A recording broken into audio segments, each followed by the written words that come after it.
Que lo que what it do, mi gente the YouTube. We're back at it again. And this time, I wanted to put my 2 cents on this product that's coming out. I believe they already started shipping the actual device. So just wanted to see what you guys think of it, because I know like that it's been quite like a boom on the internet, because these are the so-called future devices that are supposed to replace our phones. And yeah, they're kind of interesting. There's the human pin that didn't do so well, because I've heard people talking about it. I wanted to do a video reaction on that one, but I wasn't really interested on that one. I was interested on this one, which is the Rabbit One R1 or something like that.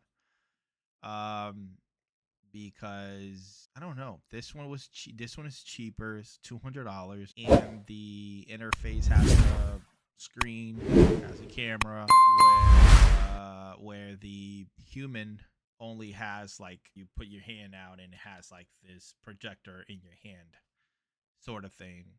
So yeah, not really my thing. Plus it was $700 for that. So anyways, you guys, let's get a reaction of the unboxing of this thing, and let's see if he kind of test the waters a little bit and see how well it does. So now here's a tough test. What is this? Taking a look now. I see a dog in the image. It appears to be a fluffy, long-haired Chihuahua, or similar small dog. It's very specific. The dog is sitting on what very looks specific. like a wooden or laminate floor. That's exactly what she is, though, a long hair. see, this is exactly what it's getting me excited for this product. Not just the price, like I said, it's only $200, and like it has a camera. Like, even though the human AI has a little camera thing, but you have a screen. This one is kind of more specific. It, you show to the camera what you want to see, or what, the information that you want, and the device will actually tell you what you have in front of you. I've seen this worked on like other things, like even writings on the computer, graphs that you don't understand. The device actually explains it to you, the different plants, recipes, I believe, as well. Like, there's a whole bunch of things that this thing can do. Even though $200 is it sounds cheap for something like this, but still $200 is still $200, and you don't want to pay $200 for a paperweight. That's why I want to see if it's worth it, or if it's something that you gotta wait for it to maybe like have the device have like more support towards other apps or something like that. That's my main concern before I even think of getting something like this. So let's keep watching. That's exactly what she is, Jack says. That is a long-haired Chihuahua by the name of Marissa. So in this box is one of the very first Rabbit R1 AI smart devices. I am curious to try this out. I remember Very when it was simple announced, box. obviously I watched the keynote. I saw the different voice-based instructions and behaviors of the device. And I also saw industrial design, which in this case kind of has cool retro look to it. I like how it looked. That was one of the first things, though. Yeah, it kind of looks like like a kid's toy, whatnot, but I mean, it's down to the point. It has a screen. The screen is touch, the charging port, the little wheel here that you can toggle throughout the settings and the options, and then you have the camera, which you can actually rotate. But I also know that it has a speaker on this side on the back, and it has a SIM card slot, which is for the people that don't want to connect it to Wi-Fi, and they just wanted a lone device with his own network and internet and all that. So that's pretty cool. So like I said, I like how it looks. Cool retro look to it. Patch and a pin. Very small. Nice. Okay. AI companion. One piece of dense foam and actually very cool packaging. Quite futuristic. Nice. Like it. Wow. That orange is extremely vibrant. I mean, you almost feel like you do not want to throw this out. The speaker, the scroll wheel, the rabbit eye, very unique hardware. We have Type-C. You can see see it booting up. What's fun about this is it does remind me of a different era in tech where everything wasn't a smartphone, where there were different devices that did different things and had different form factors. Yeah. This wheel is not clicky, it's very smooth, but it has some weight to it. It has a little bit of resistance. All right, so it's asking for me to go to rabbit.tech in order to activate this device. I'm gonna go do that and we'll come back and start testing this thing out. All right, so I have the device booted up now, and it is important to note at this point that this is very early days. In fact, I think I'm in possession of the first unit at this point that I'm filming this. Even in the time that I've had this, it's had multiple updates. Things will change, and it's obviously part of a long and ongoing project in order to deliver the full breadth of what this technology will eventually be capable of. So the intended use here is voice, essentially an assistant, give you responses to questions, utilize its built-in camera to identify things, and eventually figure out a way to integrate with a variety of different applications that you use on a regular basis. Some of the connections that exist at this,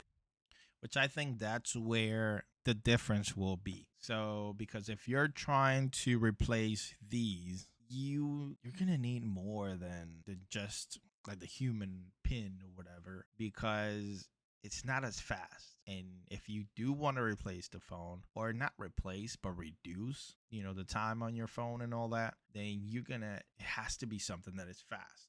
It has to be quicker than me grabbing this and boom, boom, boom, boom, and that's it. Because that's the purpose, of phones and smartphones nowadays, and they are fast, and this needs to be as fast or faster than this one, because like I said, that's the whole point. The human AI got a lot, or the human AI pin, or whatever you want to call it, they got a lot of criticism because of that, because it took so long to get the information or to process the information once you asked a question or told them what do I have in front of me and things like that. By the time it replied, I could easily just pull out my phone and search for the thing probably 2 times over. Whatever product it's gonna not like I said, it's not gonna replace it,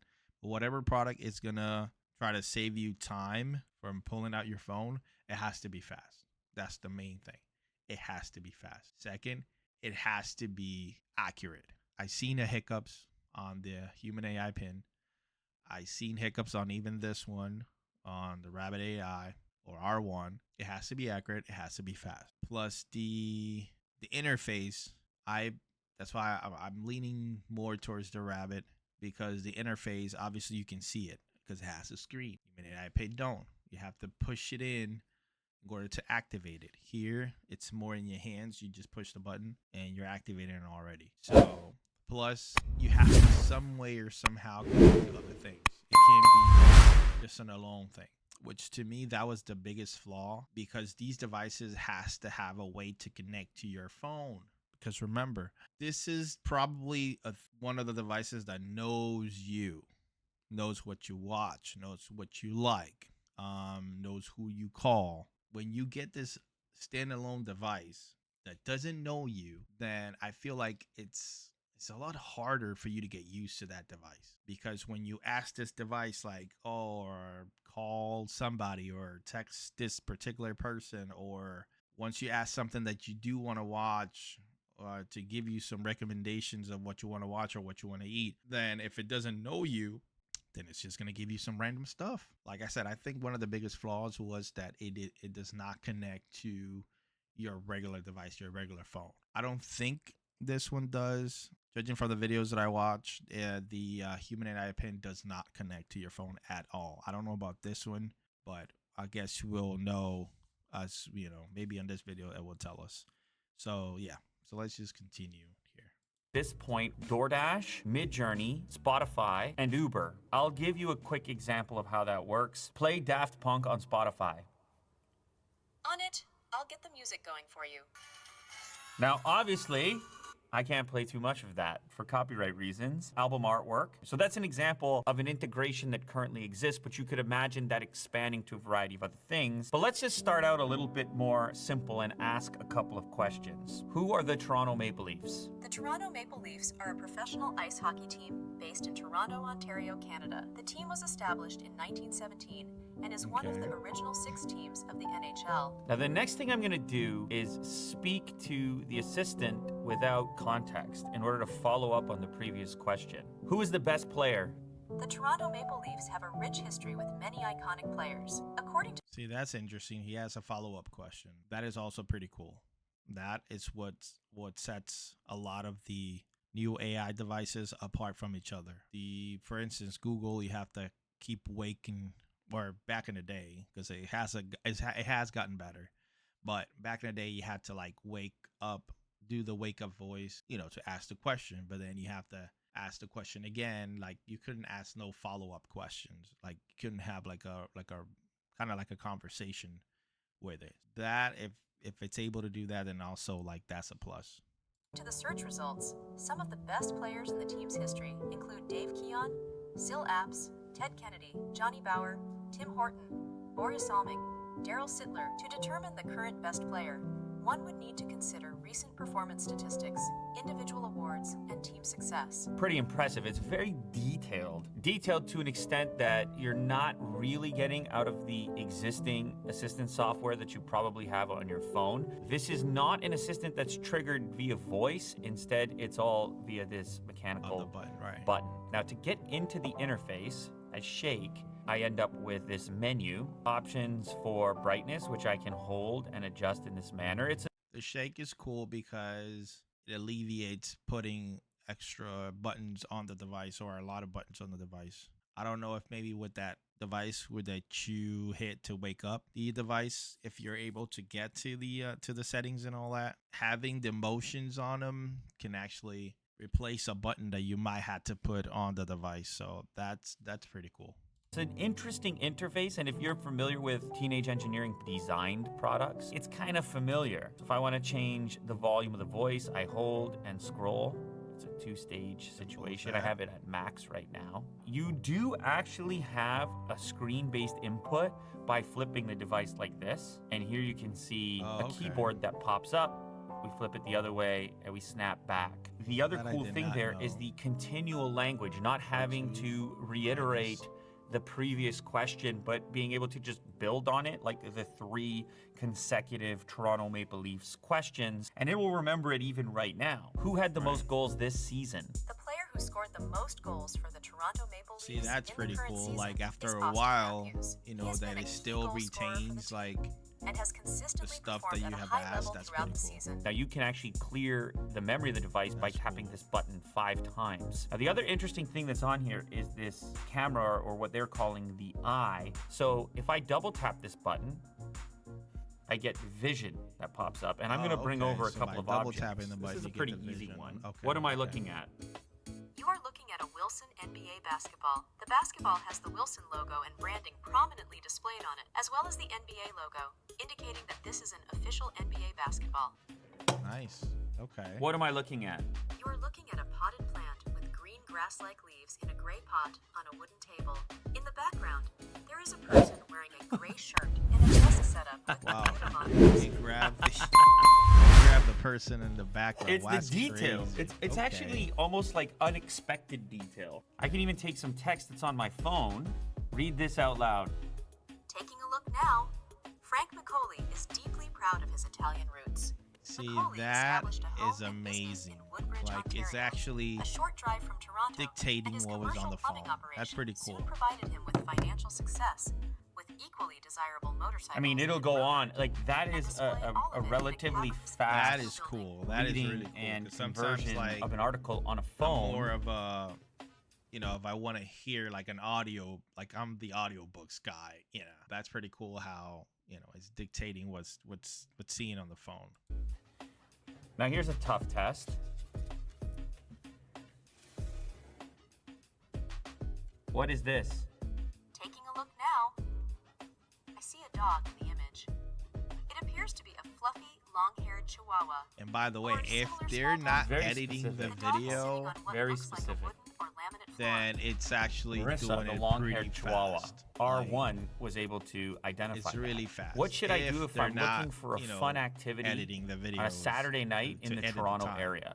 Fun activities to do on a Saturday night in the Toronto area include testing your limits at CN Towers Edgewalk, Holy enjoying a moly. rooftop cocktail at the Drake Hotel, exploring the Scarborough Bluffs, singing karaoke at a bar, stopping to smell the flowers at Allen Gardens. And speed is going to be key here in order to have widespread Yep. adoption. It's That's going to have exactly to what I happen was saying. fast, Yep. feel comfortable, and casual. And that's sort Right. of what that response Right. was. Now, is there a way that I can follow up on that? I need to do something cheap, not expensive.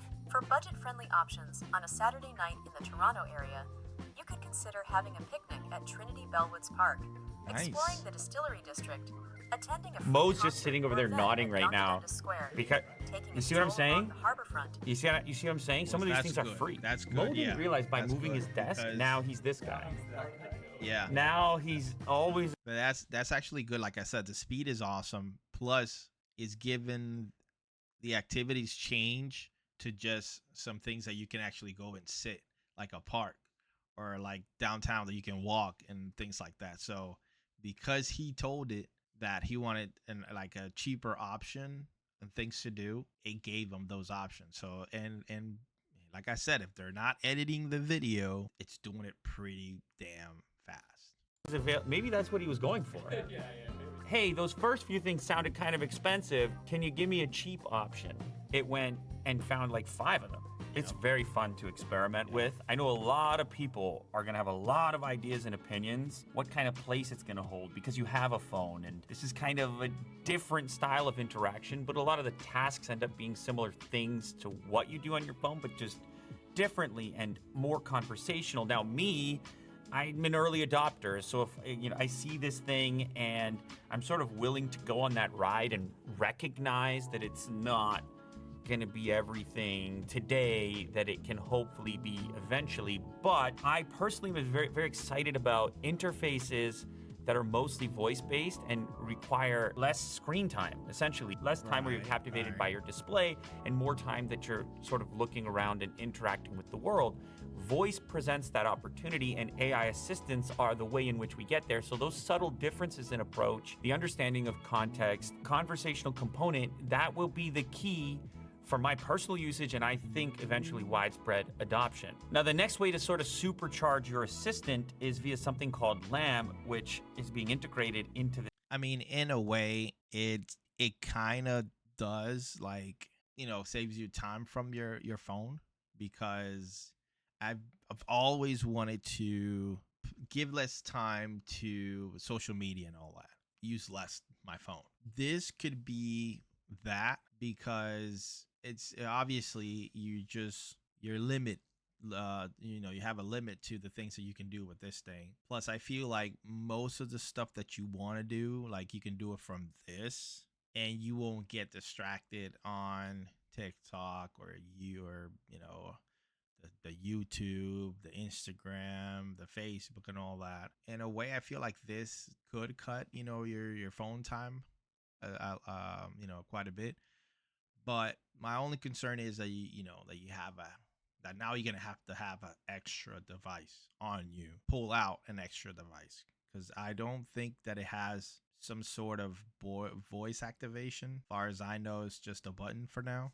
Having now to carry 2 devices, it is a little bit, kind of hard to wrap your head around. But like I said, this could be a good, device to put your phone down for a little bit and not have so much of that screen time that a lot of people get sucked in, by social media and all that. Pretty cool. this device. That's large action models, which is different than language models. This is the ability to sort of dictate an eventual action that your AI assistant will take. So this OS is powered by two types of AI models, large language models and large action models. The language model is responsible for understanding what you're saying, and then obviously the action model is responsible for the action that takes place. So that's sort of the Okay, that's ultimate pretty cool, AI too. experience, and I think it is the more difficult and ambitious aspect, is how do you go from having an assistant that is strictly language-based and towards actually executing tasks on your behalf. So I watched the keynote just like you did. I saw some of these activities like booking vacations and ordering food from DoorDash, and these are comprehensive saw in the tasks, and we can see a presentation, million ways in which these could be overly complex. One of the things that actually really caught my eye and I was really, really curious on was that there was a part in the presentation where he said that he can just hold this device up, put it in front of the computer, and it can actually learn. So like daily tasks that you do on the computer, this device supposedly it can learn and actually do it for you. That I have not yet seen anybody doing it or demonstrating this, but if that's the case, then that is also huge, that a device can learn, like simple tasks on the computer that you can have it do instead of, 'cause that's something that your phone can. I don't think I've seen a phone doing something. Phone doesn't do stuff for you. It just kind of gives you information of what you need to do, sort of. And I do think that they will be difficult to implement, but they will be sort of beta or early phase, considering they represent this new type of AI interaction. So the other thing that came up in our discussions Like here I said, at it's the just a studio matter is of, like, just, learning why does of this exist? Why do we how have it's supposed this to, like, bright orange square? Nice looking learn square what and a you're cool doing, unboxing actually. experience, and So, it's pretty like, much that's what I anything wanna- teenage engineering goes I want near is somebody beautiful to actually interact with. show But why me do we that, need like, something how to- physical? Why do we have to have how some the physical device is gonna hardware instead learn of just an application, daily say, on or a simple smartphone? tasks. It's hard to get people excited about something that's strictly software-based. If you look at all the thumbnails and all the hype surrounding this particular device, There's a lot this of videos bright about it, too. orange block has gotten people So- interested in a new method for interaction. What the hardware represents is an opportunity to get people excited in a new input method, which is no longer touch-based and no longer Right, app-based. right. Is this thing still a relatively fringe tech experiment? Yes, in some ways, yes. But for those people that are early adopters like myself, or interested in trying new technology and maybe possibly changing the way they interact, it could be an interesting and exciting piece of hardware. Now, the other Yeah. thing worth talking about is price. There are Could some other be. devices that compete with this one that launched at much higher prices. They're coming in at $199, and sure, you can get a no full-blown subscription-based, so that's smartphone pretty for cool, too. $199. I don't think this fills the same space targeted at people who want to play with something new and enjoy the idea of experimenting